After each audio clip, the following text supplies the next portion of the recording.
Hello from me, Mark Shardlow. How should Forest approach their FA Cup tie after another league wobble? Is it really a relegation six-pointer for Mansfield at Burton? Meanwhile, Notts win ugly to keep up their promotion tilt. Lots to chat about on this week's Team Talk.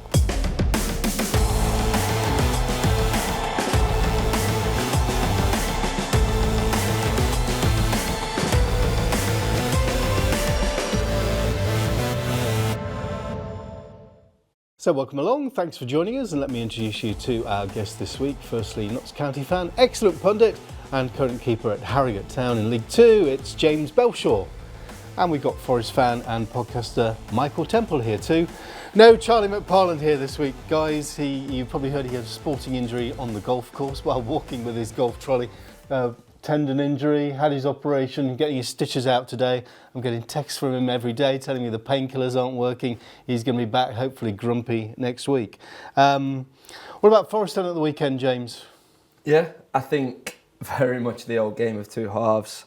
You look at that first half, and I know Troy alluded to it on the post-match on Match of the Day, but really down that right side, Forest right side, Newcastle caused them a whole plethora of problems. And I think the main thing was with Aina getting dragged out to deal with Anthony Gordon, following Anthony Gordon and dropped deep. Lewis Hall overlaps. Alanga doesn't know whether to stick or twist. Do I chase? Do I not? Milenkovic gets dragged out. And I think all four Newcastle goals in that 10-minute spell just came from that side. And look, I've been part of games where you concede one, then two, then three, and you're vulnerable. And I think it was just kind of, just a really, really poor 10 minutes that's ultimately cost them the game. But, second half, I think they had chances. Yeah. There's the Alanga miss, there's a whole plethora of chances towards the end of the game where could they have had a penalty? I think it would have been a bit soft, but if it's going for your team, you're going to want it, aren't you? So we'll dive a bit deeper at the moment. But what a crazy set of fixtures, isn't it? When you got the 5 at Bournemouth, the 7 against Brighton, 4-3 against Newcastle. It's such an unpredictable time, it feels, at the moment. Not just with Forest, but across the whole Premier League.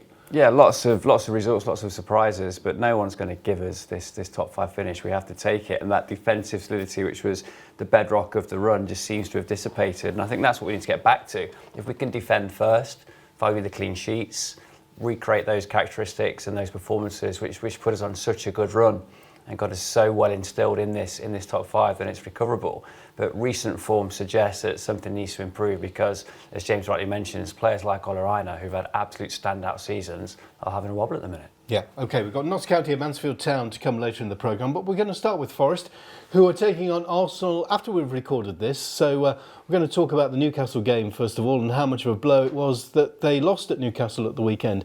The Reds took the lead early on through Callum Hudson-Odoi, but then found themselves 4-1 down before half-time. Goals coming from Lewis Miley, Jacob Murphy, and a 2-minute brace from Alexander Isak. And then Milenkovic and Ryan Yates pulled goals back for the Reds in the second half. It wasn't enough to get anything from the match. Speaking afterwards, Nuno Espirito Santo said there's a lot to take away from the game. Yeah, I think recognizable. I think we started well, we scored, we pressed, we get, and then the momentum changed and Newcastle was much better than us. We have a lot to reflect. Unfortunately, I cannot give you a reliable explanation because I'm not sure. But one thing is for sure, we cannot afford it because after that is a big gap to react. Even though I think in the second half we reacted really well, the boys give it all and finish the game with a chance to get something from this match against a good team. I think, James, you're sort of saying it there, it's like hands up really, but at one stage I thought this could easily be 5, 6, 7 in that first half. They just look relentless. Yeah, and I think that's the saving grace from it. They conceded 4 in the short space of time, but then, like I said, the second half they've come out and had chances. But look at the last sort of 4 games. The Bournemouth game, that wasn't a 5-0 game. Forest had chances. I think Forest edged the XG in that game. The Brighton game, Forest had 9 shots on target, score 7. So these aren't really kind of the results you'd expect. And look, let's be honest, against Fulham they got battered, and it was Matt Sells that kept the score down in that game. So look, I think Forest fans are potentially falling victim to such an unbelievable start, and it's still an incredible season and an incredible time to be a Nottingham Forest fan. But Now there's a little bit of a wobble. They're kind of, whether they're regressing to the mean a little bit, but look, they're still in a fantastic position. There's still plenty of games to go. There's still plenty of points to play for, and look, Forest can go on a bit of a run. Like we alluded to there, the defensive solidity I think is key. You need to get back to that, get back to what was so successful in a Forest side that sits in, looks to counter and then hits on the break. And then look, they've obviously got one of the top strikers in the league at the minute in Chris Wood, and probably for the last couple of seasons you wouldn't have said that he'd be sort of up there in the goal scoring charts. But yeah, I think there's still no time to press the panic button. I think there's still plenty of positives and still plenty of points to play for. I'm going to come back and ask you a bit more about Matt Sells, because he got some of the fans actually pretty critical of him. I'll get your take on that. Temps, where do you see realistically Forest, or where do you want, as a fan and a level-headed fan, I'm going to say, want Forest to finish at the end of the season? The expectation is high now, but realistically you see things are really hotting up for those European places. Teams like Brighton are putting in a decent run, even Palace are coming with a run, Brentford are getting things together, Man City surely are going to come. So it's going to be a fascinating end to the season. What do you want? We're going to finish in the top half of the Premier League, and James is right. When we do that autopsy on the season, we're going to reflect with a great deal of pride at the strides we've made. It's very rare that a team has such an incremental jump from scrapping to avoid relegation to competing in the top half of the table. Palace on a bit of a run now, habitually finishing 13th and haven't really progressed. So you could argue that Forest have made this progress too early, and now we're seeing a little lack of resilience and a little lack of depth. But Nuno hasn't needed that. And to get to this point, he's had a formula which has worked. It's 4-2-3-1. We're starting those wingers where we can. We have a rock-solid defence and a goalkeeper that's come to the fore. Chris Wood chips in and has the season of his life. And I think my concern now is we're going to be back to that debate about three centre-halves, about starting both wingers, about the need for rotation in central midfield. I just hope we can find that result which can give confidence to the system, confidence to the tactics and selection, and let us get back on the run that we were on before. For me, look, top five is my ambition. This is a once-in-a-decade opportunity for Forest to qualify for the Champions League. I think the knock-on of that is we retain Murillo, we retain Morgan Gibbs-White. We have the ability to look at another tier in the transfer market, and falling out of that will have a ramification for the quality of the squad. Of course, I'd be proud if we qualified for the Europa League, the Conference League, but top five is still the target for me. Yeah, there's such a, as you said there, there feels a lot at stake having the expectations set that high. Are you going to stick with the four at the back? I mean, it seems to work for me. I like the two wingers. That seems to work for me. I'm not quite sure the midfield pairing, where we're at with that. Where do you see the team shape going? I would stick with the back four. I think Forest are at their best when they're on the front foot, and both Anthony Langer and Callum Hudson-Odoi are fit and able to start. Morato's been the player that's come in when we've played the 5-3-2, and that's required us to drop one of our central midfielders or one of our wingers. Nuno may decide to do that to make us defensively more solid, but for me it's at the expense of doing what we've done so well, getting a lead in so many games and managing to maintain that. And the tactical point for me where that shape went wrong on Saturday was the gap between the lines. We look at Lewis Miley dropping into that space to score. We look at Alexander Isak dragging Milenkovic out of where he wants to be, dragging Iron where he wants to be, and just exploiting that passing game through the lines, that transition. A thing that Forest have been so traditionally good at on the run they've been on. Newcastle did better at our own game. So sticking with the back four, I want more alignment and less space between the lines between the defence and the midfield. But let's back ourselves to get those boys on the pitch who are going to score. Morgan Gibbs-White, Chris Wood, Elanga, Hudson-Odoi. They're the key to Forest finding positive results in this run that we've got ahead. Yeah. What about the goalkeeper then? He's had a sensational season, I think, especially from again, expectations were not super high, but what a season he's had. How did you view, firstly, at fault for any of the goals? Not for me. I know Troy came out and sort of had a bit of a pop for the first goal, but Lewis Miley's hitting it on the swivel, body's facing away from goal, turned with his left foot, dragged it back across Matt Sells, so Matt Sells' footwork's going across to the right hand side, his weight shifting that way, and it goes through three bodies. I think it goes through Murillo's legs and it goes it's not right in the corner, which is where I think the criticism comes, but when you've got a player that stood 4 yards in front of you, that 13, 14, 15 yard shot becomes a 4 yard save because you're only seeing it late. So then he's got to react and get down and look, not for me. And then You move on to the penalty, Yeah. and I know people look at it and it looks comical because he ends up in the back of the net, but I actually think he does unbelievably well to even get a hand on the penalty. So he's watched Alexander Isak, he knows that he's got that little slow run up, he's sort of waiting, and I think in his head he's prepped, I'm going to go to my right. So he starts just behind the line, which is a thing that a lot of keepers will do now because it allows you to step forward onto the line, so your momentum's going forward to make the save. So he starts just behind the line, steps forward, and his body weight shifts to his right. But what makes it difficult is it's not a traditional Panenka. If that's a traditional Panenka, I think Matsell saves it because of the pace of the ball. If you watch Isak, he strikes the ball with his instep and he's gone high straight down the middle of the goal. So Matsell's to adjust your weight from going to your right to then get back up to throw his left hand at the ball. And let's just remember, you've got no idea where the ball's going. Yeah. Even if it goes the way that you dive, you still have to adjust your hand to make the save. It's a very difficult skill and very limited reaction time. So for him to kind of get up, get a left hand on it and go, look, he ends up going backwards because of the pace of the ball. The pace of the ball's behind him. He tries to throw a left hand at it and almost makes probably one of the best penalty saves you've ever seen if he makes that. So look, people will dig him out because he's got a hand to it, and like I said, because it looks comical because he ends up in the back of the net, but not for me. Look, if Chris Wood hadn't have scored 17, 18 league goals, I think Matt Sells would be nailed on for Forest Player of the Year. There was a lot of clamour in the summer about Carlos Miguel. Does he come in? Does he play? And you look at his performances have been consistently good throughout a year where he's been under pressure and he's playing for a team that's been in the top 4 of the Premier League for a good chunk of the season. So there's expectation from the fans now.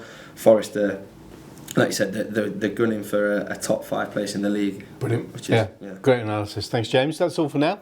We'll be back after the break talking more Nottingham Forest and later on Mansfield's dreadful form and Notts County's promotion challenge.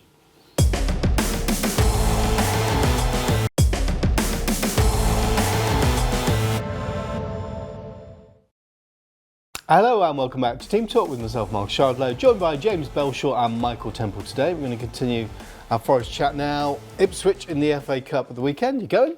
I am going to the Ipswich game, and I hope we take it seriously. I think we're in a position now where we can make a meaningful impact on the competition.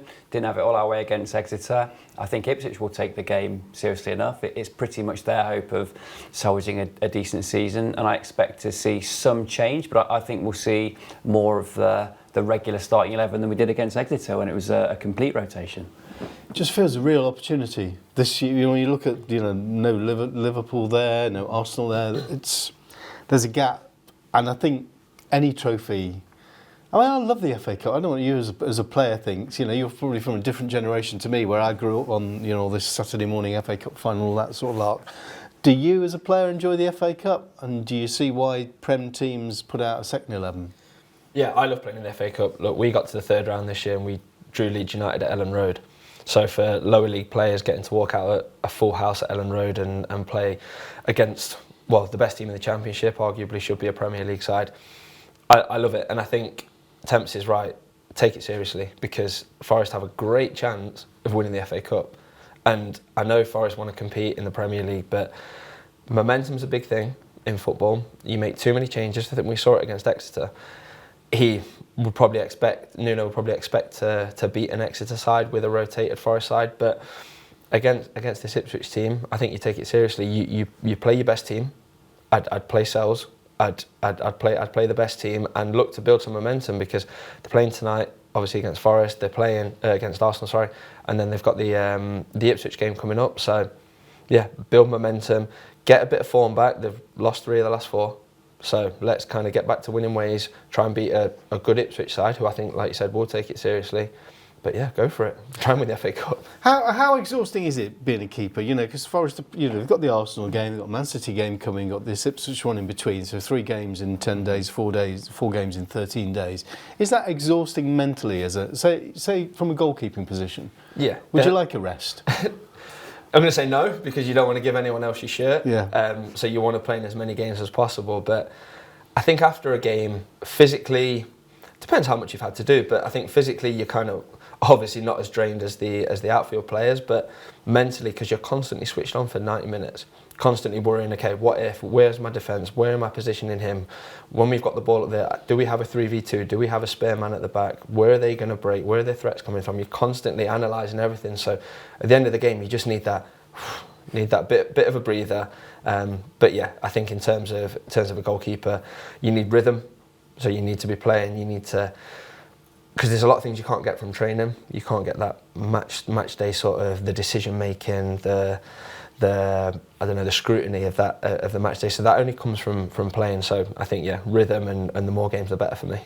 And with Miguel injured, you sort of think it's a no-brainer, isn't it? You wouldn't bring in Hennessy for his first game of the season. No, for me, you play Matt Sells. I think even if Miguel wasn't injured, Matt Sells should play in this game. You get into the business end of the FA Cup. Like you said, the teams that are out of it, the Forest have a great chance of going and winning the FA Cup. And as a Forest fan, I think you take winning the FA Cup and finishing in the top half of the Premier League. If you offered that to a lot of Forest fans at the start of the season, they'd snap your hands off. So yeah, go with your strongest team. Will you take that? Yeah, I think so. I think we've probably seen Carlos Miguel's last appearance for Forest. I think he had a tumultuous time against Exeter, and it's about so much more than having big stature. There's skill levels from keepers now, the range of passing, the distribution, the manner in which you're expected to play and have game sense. We launch attacks from goalkeepers, and the long punt is almost an unrequired skill in the top echelons of the game. So James will have seen, even in his career, the evolution of what's expected, required from these players. So yeah, Matt Sells plays for me. I would love to progress in the FA Cup. I've got this memory of Gaza on the stretcher, Wembley '91, and I think we need to atone for that. Yeah. Been a long time, hasn't it? 91. It feels like yesterday to me. I was overseas. I remember watching it, and I remember John Motson welcoming viewers from, 1 billion viewers around the world, and thinking, oh, yeah, that's me today.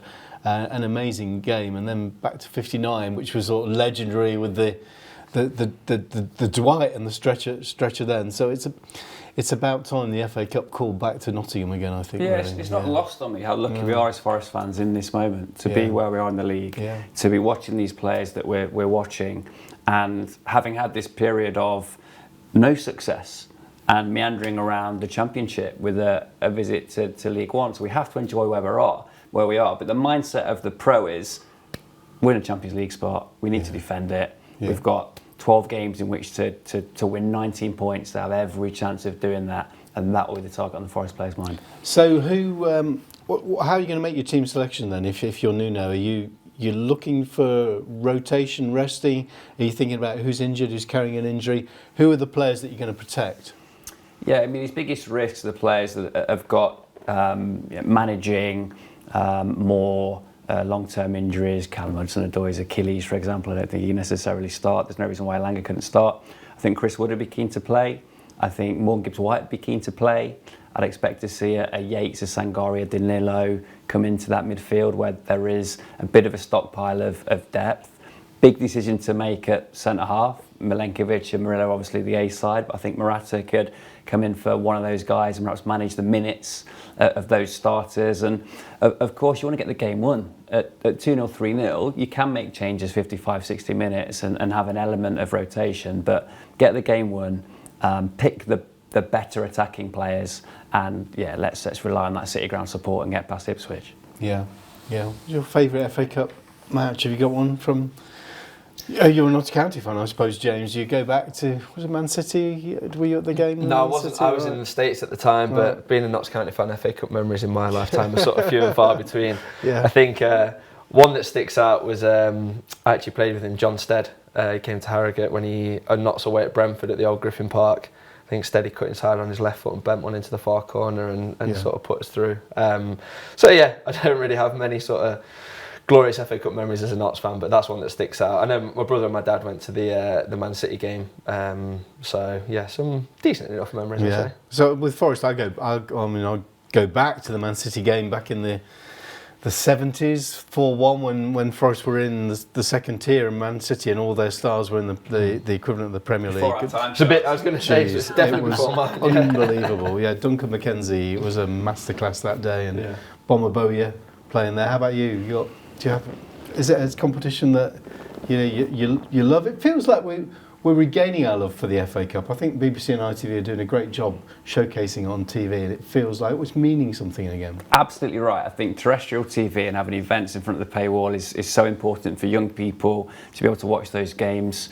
The Spurs game a few weeks ago, that was box office TV, wasn't it? Yeah.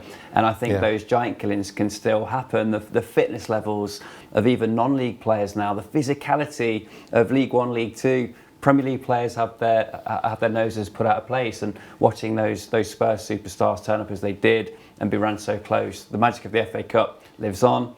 I think the stage we're at now will be dominated by the Premier League teams, and Forest have to consider themselves favourites in that mix. Yeah. So let's have a look. We're going to get your predictions really on the league then. If we're entering the final sort of couple of months or so of the season, where do you think that Forest are going to finish? It's pressure being a Notts fan, isn't it? It is. Yeah. Okay. Brutally honest, I would love Forest to finish in the Champions League. I think it's brilliant. Yeah. I've got loads of best mates that are Forest fans, and to bring that to the city and to have that feel-good factor around the place, I think I would love Forest to finish in the Champions League. Being realistic, I think they just miss out. I think there's 2-3 stronger teams that will take those spots, but I think they'll finish in Europe. So who are you going for top 5 then? I would have Liverpool, Arsenal. I'd have Liverpool, Arsenal. I think City finish above Forest. I think Chelsea finish above Forest. Fifth one. Another finish above Forest. Yeah. Come on, James. Bournemouth, Villa, Newcastle. I think Newcastle are a better place to finish above Forest at this particular moment in time. Yeah. I think that would be my top 5 that I would go for, with Forest just missing out. But yeah, don't hate me for that. I find it difficult because I can make a case for so many teams finishing in that 5th position. What's your take, Thames? This was always going to be a difficult run. Newcastle, Arsenal, Man City. Beyond that, our fixture list opens up shards. I think there's every chance for us to accumulate the points that we need. I think 66 points gets you to 5th. That's 19 from 12, and that's my prediction. And for me, it's Newcastle that miss out, and I'll back James's top 4. Yeah, so you're going Forest 5th, you think, and the top 4. What would it mean to you as a Forest fan who presumably missed out in the glory days? You would have missed out. I was at your birthday party the other week, so you're 41, so I'm going to reveal that. So you would have missed out on the European days, really, of the late 70s, 80s. You've not been on a European outing with Forest at all, have you? No, the UEFA Cup, of course. Yeah. The tie against Bayern Munich. That was my only experience of seeing Forest in Europe at that fixture. I just love the history and the affinity that we have for those boys that won the European Cup, and I always feel a bit of a fraud when I'm doing a Q&A with Gary Birtles or Frank Clark, and we're recalling these stories as if we know them, but I've only ever seen it through footage on YouTube and Johnny Owen's documentary. So I mean, everything for me, and my picture of success is sat in my regular seat in the Brian Clough stand, hearing the Champions League anthem as Forest walk out. Yeah, and I think, obviously I covered Leicester City when they won the league, but also for their fans it was getting into Europe, and the big thing that was special about those nights was, just as you said there, under lights and the anthem being played and the hair standing on the back of your neck as that anthem got played. So I really hope you get to experience that, because it is, you never know. You see with Leicester now, it might just be a once-in-a-lifetime opportunity to do that. You've got to grab your opportunity, and I think this is it, isn't it, for Forest now? They've got this time. I think you see the atmosphere at Villa Park this year. Yeah. And for Villa not being in the Champions League for ages, and you see what they've created there and how well they performed in the Champions League. Look, if Forest get into the Champions League, you're not going to want to come to the City Ground and play against Forest if you're one of the big boys, because I think you'll struggle. So, yeah, I hope they do it. Fantastic. Oh, well, that's very magnanimous you as a Notts County fan, James. Right, after the break, we're going to talk about Nigel Clough's Mansfield Town and this increasing frustration at the Stags, and Stuart Maynard's Notts County, who are getting the points despite their poor form. See you in a moment.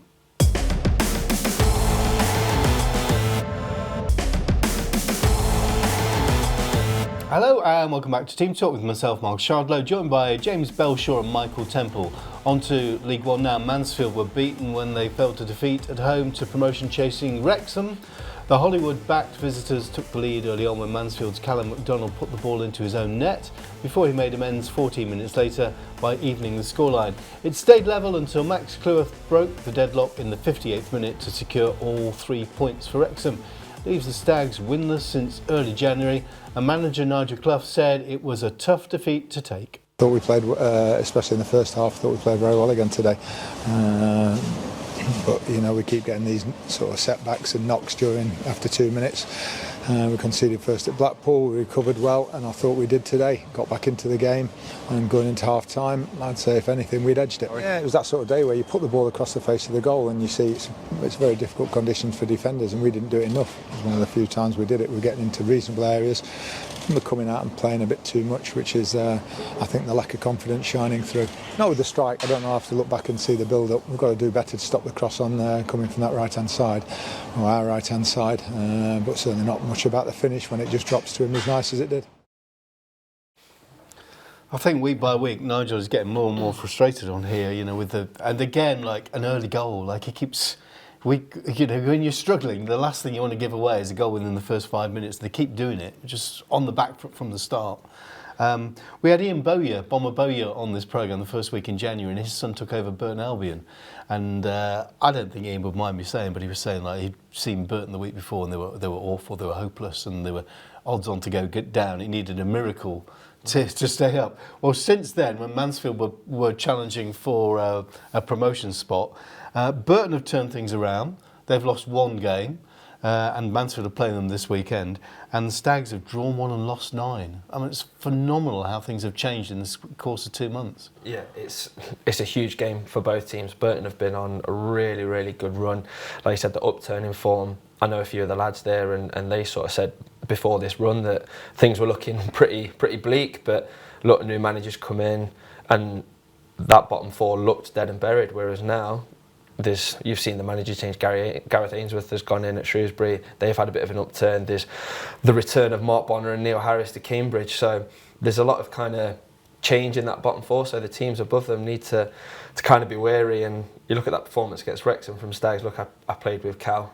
Obviously scores the own goal and then goes and scores at the opposite end. But it's just that constant tinkering, changing, searching for his best team, and I think that's Nigel Clough's problem at the minute. I don't think he knows what his best team is. He bought Christie out and he bought Scotty Flinders in goal, so he's changed his goalkeeper now and changed the whole back 3. I think it was Bowery, Flint and Alfie Kilgore at the weekend, where none of them played the weekend before, and he's just constantly searching, and I think he's just hoping that they get that result pretty much out of nowhere and then can kind of rebuild. Have you been in a team that's gone on a really bad run?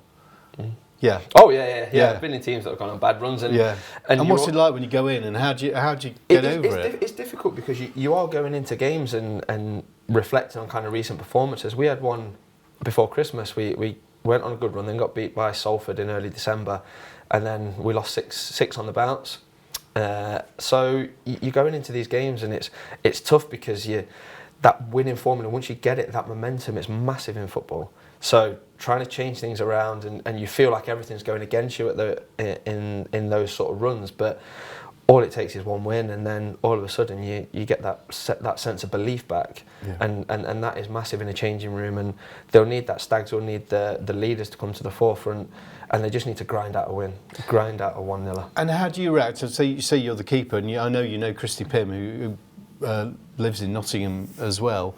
Christy got dropped at the weekend in place of Scott Flinders as Nigel just keeps shuffling things around. How do you react as a player when you're sort of discarded for a week? It's difficult because, and especially as a goalkeeper, because as a manager you'll back your goalkeeper probably more than you will your outfield players, because like I alluded to earlier with Sells, like that momentum of playing week in week out is the only way you get consistency.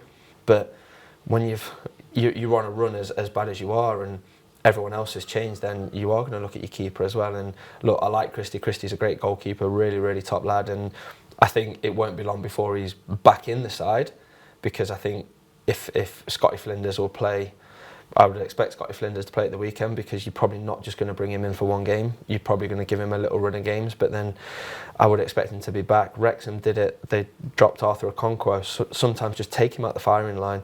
If you're getting pelted week in, week out, take the keeper out the firing line. But I think it's how the manager handles that. If it's with the thought of, look, I'm going to bring you out for 3 or 4 games, you're going to get back in, just take a breather, reset, see where we are after that. If you manage your players in that respect, then you keep them on side. I don't know what Clough said to Christie, whether it's, no, Scotty Flinders is in, it's his shirt now. then that's when you probably lose players. But yeah, it's a difficult time for Stags and a massive game this weekend. Yeah. The psychology of it is really fascinating, I think, in terms. I mean, people might know that you're involved in elite sport working at Trent Bridge and Nottinghamshire County Cricket Club, and momentum is crazy, really, isn't it? Because we've got Mansfield Town, a team that just 2 months ago were challenging for a promotion place, and suddenly, with the same group of players, pretty much bombed. Always find myself listening to Nigel's media. Don't think he hides how he feels. I think he's a very honest manager. I think his challenge is, as you guys articulated, is you can't just throw everything at the wall and hope something sticks. There needs to be a plan. And there's an element of over-rotation. Changing the back three, changing the keeper, feels a little bit like too much at the same time for me. He was frustrated by the Wrexham result. He was frustrated by the group of players they had. That came through loud and clear in his post-match at the weekend. But there is no team with more momentum in the pyramid than Wrexham. Backed in the manner that they are, signing players in the manner that they are, the off-field development, the groundswell of support both here and overseas. So I can see why he sat there after that game thinking, woe is me, the run he's on versus the riches they have and the journey they're on. I feel for Nigel Clough, always kept an eye on his career. I think this is the weekend that he bounces back. Yeah, needs to. He's got an interesting style of management. I think he's, as you said, he says it from the heart, really, and he pulls no punches. And he's pretty much saying, they're a better team, they've got better players, they've got bigger resources. As a player, do you respond? There must be different sort of management styles, and I know you played under Joey Barton, who I think is probably completely left field out there. But how do you respond to the way that does it matter to you the way that managers talk to the press? I think it does. I think I would always like a manager to be honest in the press. So, look, managers have to manage the media, they have to manage the players. It's very kind of almost a bit tactical how they handle the press and the message you want to convey, because I've been in dressing rooms where the message that we've been told is completely different to the way it's portrayed in the press. I think the big thing is not throwing your players under the bus individually. I think if you come out and start throwing players under the bus and blaming players for incidents, that's when the changing room can become a bit toxic, and then you can lose players, that whole losing the dressing room scenario, which does happen. I've seen it happen before. So I think that's where you have to be a little bit careful, but I've got nothing wrong with the manager coming out and saying, look, we were poor as a collective. I think if you start outing individuals, which I've seen before with some previous managers that I've worked under, that's when it becomes difficult. Yeah. What sort of styles do you work best with? Again, like I said, managers being honest, and I think at my age in my career, kind of giving me the tools to go out and kind of make my own decisions, really. So I get kind of a bit of freedom to the style of play that we want to execute. So I have a game plan to work from, but I can break structure. I can make decisions throughout the game as I sort of see fit. And I think having the confidence from a manager to be able to do that, and like I said, the confidence there is a big thing. And in a team that's struggling, how much, as a senior player, how much influence could you have on tactics, team selection, have a say about what you feel is going wrong? I doubt that many senior players will have much of an influence on team selection. I've not really been in a dressing room where you've been asked kind of, who should I play or who do you want to play? I think if a manager's going and asking you who should I play, then me as a senior player, it's like, well, that's kind of your decision. Yeah. Would you have a view on formation or stuff like that? You would have a view, whether you would express it or not. If you're given the platform and asked the question to express kind of views, I think managers always appreciate honesty from players in terms of advice about what I would do. But in terms of team selection, that's down to the manager. And how about a relegation battle? I think it's fair to say, you're with Harrogate at the moment, and it's looking like it might be a relegation battle to you. What's that like as a mentality for a team that's in there, that at the moment Harrogate look, should be safe, but that the trapdoor's not too far away? Yeah, it's going to be a big sort of 13 games we've got left. We've got a 7-point buffer to the bottom two, but yeah, you feel that kind of bit of anxiety, particularly around the place, from sort of younger members of the squad who maybe haven't been in this sort of scenario before.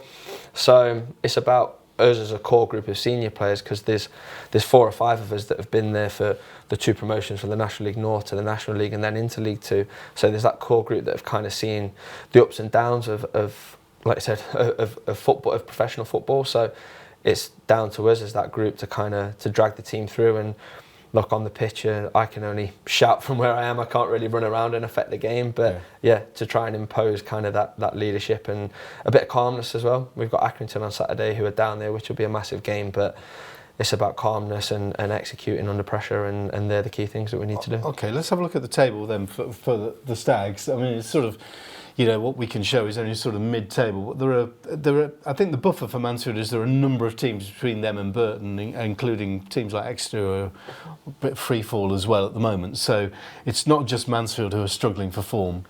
No, I mean, there's my old club, Bristol Rovers, are down there as well. I think they're struggling as well. And I said earlier that bottom four looked dead and buried, whereas now they're coming on strong. And if your teams like Stags, Exeter, Bristol Rovers, Northampton, Peterborough, Stags I think have got a 4 or 5 point buffer.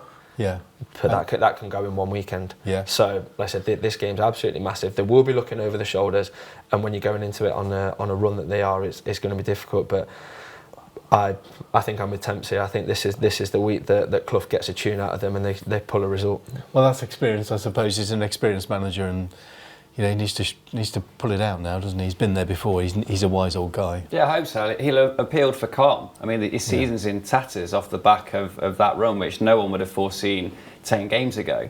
But he just needs to draw a line, almost start again, make a target between now and the end of the season. And it has to start this Saturday, and they need a positive result. Yeah, and at Burton Albion, which Nigel knows so well too. That's all for now, but after the break, we'll be talking Notts County.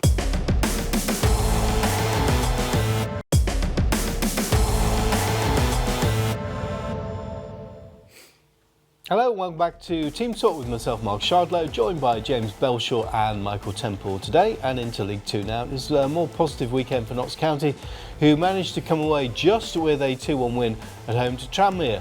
All 3 goals came in the final 10 minutes of the match, with Charlie Whittaker and Alessandro Jatta scoring 3 minutes apart from each other before Christian Dennis pulled one back for Rovers in the 88th minute.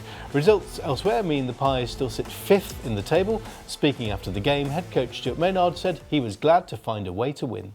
I can imagine it being a real tough watch for the fans. If it wasn't for Bassi in the first half, I think they probably score 1 or 2. As a group, as a collective, we know that today wasn't good enough. But it's 3 points. And what I love about this group, though, is the mentality they have to keep going all the way to the end. And they found a way to win. And when you start getting to the back end of the season, you need to find ways to win in different ways. And I think we've found a way to win today, but we know that it wasn't good enough. The fans were incredible today. I thought from minute one, for the level of our performance to the way that we performed, they kept going, they kept getting behind the lads, and I think that's what drove us over the line to get the 3 points. Well, pretty honest, I mean, finding a way to win, I guess, it doesn't matter really how you do it, but getting those 3 points is the key to everything. Yeah, at this end of this point in the season, it's all about the results and Notts are finding ways to win. I watched the Vale game a couple of weeks ago, and the first half I think Vale sat off Notts, probably showed Notts too much respect, and Jatta had one blocked. Amos makes a really good save from Grant, and then second half Vale kind of just thought, oh, okay, well, we're in a game here, we're at home. They imposed their game on Notts and end up getting a result. But I was at Colchester the other night. I didn't think Notts were that great again. They go up early, score early doors, and then allowed Colchester to get a foothold in the game. They've got Payne, who plays in the 10, who was dictating it, and he's sort of key to what Colchester do. Colchester have been a good side, but again, that's a game where Notts would mark and go, we need to be getting 3 points here. And I didn't see the Tranmere game on Saturday, but from watching the highlights, reading about it, and by all accounts, Notts were very fortunate.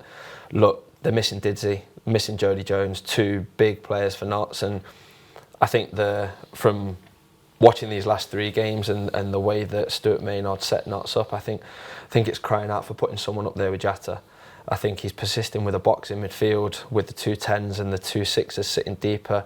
If it's me, Notts' big outlet against Colchester was Kellen Gordon down the right. His crosses into the box, but if you've got 2 centre-halves marking Jatta, it's very difficult for him to get on the end of stuff. So for me, I'd like to see Traore given a start. He came on, got 2 assists the other day, albeit just little short passes, but seemed to have a positive impact on the game. So I'd be looking to change it and go top and then sit Whittaker in the 10, have Abbott and Palmer, who are excellent players, in behind them, and look, we need to get crosses into the box, we need to get the ball forward to Jatta, and we're in a fantastic position, and I think Notts do it. Notts will finish in the top 3, I think they will. But yeah, it's finding ways to win, like Stuart said there, and Notts are doing that.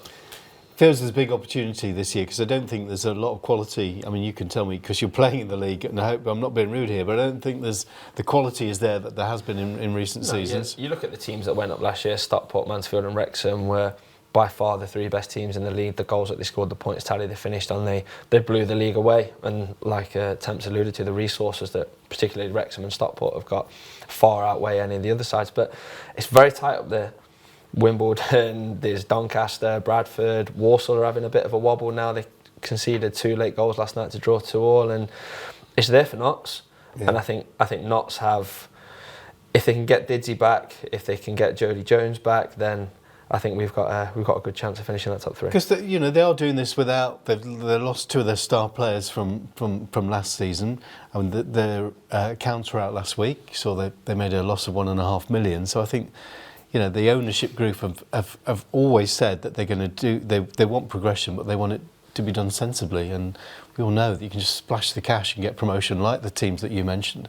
So, is there a realism that needs to be there as well, Temps, or do you feel there's an opportunity here that needs to be exploited? And the managers they've employed are seeking to add value to players. I don't perceive that Notts County have got a top 3 budget, but they've got data points, they've got a scouting network that has unearthed players they've been able to add value to. Macaulay Langstaff's perhaps the best example of that. Crowley came and went, finding McGoldrick at this stage of his career, knowing what he still has to offer. Jatta was a relative unknown. So I think they do have this ability to use their secret sauce, which is this network of data and scouting, to unearth players that can make an impact in League Two. This is a golden opportunity for them to get out of the division without the lottery of the playoffs, and I think they need to grab it because it will be increasingly tough next year when you have accumulated losses at that level in your football club. Yeah, and I guess that's it, isn't it? When you haven't got the funds, you've got to find that point of difference.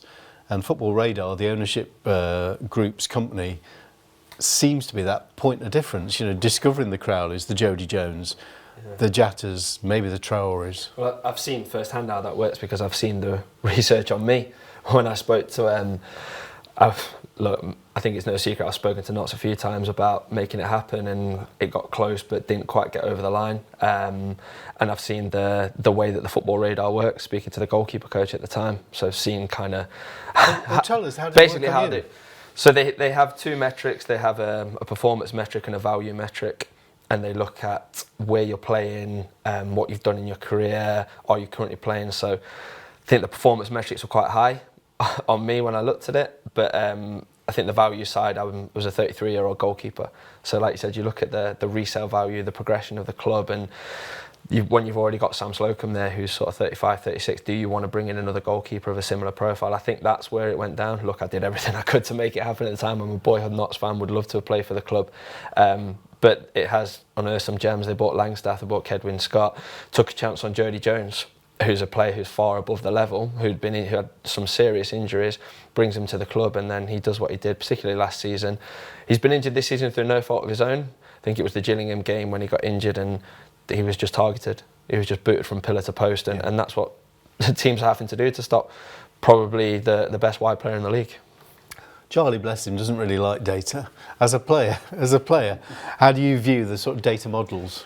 I think it gives you a base to work from, but I think stats can be interpreted in whatever way you want them to be. So you can manipulate them and mould them to fit your narrative. I think I can only speak on my situation, but going back to, if you're analysing me from a Notts perspective, I live 5 minutes around the corner. I'm a boyhood Notts fan. My family are season ticket holders. So what value does that have, bringing a player like myself to the club? But look, Alex Bass came in at the start of this season and has been absolutely excellent for the club. At the time, they went for a different goalkeeper that didn't work out. But yeah, it's stats can be, like you said, like, look at the assist stat there for Traore. Got 2 assists in the game, but as he beat his man, gone past 7 players and pulled one into the box. So yeah. Okay, let's have a look at the table. Temps, what do you make of this? Notts County there, 5th position, so tight. Just frames the opportunity and that tightness. If we look 2nd to 5th, any combination possible. Notts County have to take advantage of this game in hand and get back in that mix. Really healthy goal difference, which could come into it, particularly with the position Bradford and AFC Wimbledon find themselves in. But I think Walsall are home and host, and we're playing for the remaining automatic spots. Yeah, and the next few fixtures for Notts County, James, you know the teams. You played them all this season, I think. We look at the run-up that's coming for Notts County. There we go: Fleetwood, Barrow, Wimbledon, Grimsby, Chesterfield. How would you feel looking at that 5? I'd be relatively confident. Fleetwood away is a tricky place to go. I would back Notts to get a win there. Barrow at home. Barrow have been really poor in recent weeks. I think that's has to be 3 points. Wimbledon away and Grimsby away are the tough ones there. Grimsby have been a real surprise package this season. They've won 3 of the last 4. I think they're the form team in the league with Bradford. Really kind of surprised me the way they've performed this year. Dave Artell's got a really, really good group there. Wimbledon, we played them, were excellent. Matty Stevens, I played with Matty at Forest Green. He's a goal scorer, outstanding player for the level.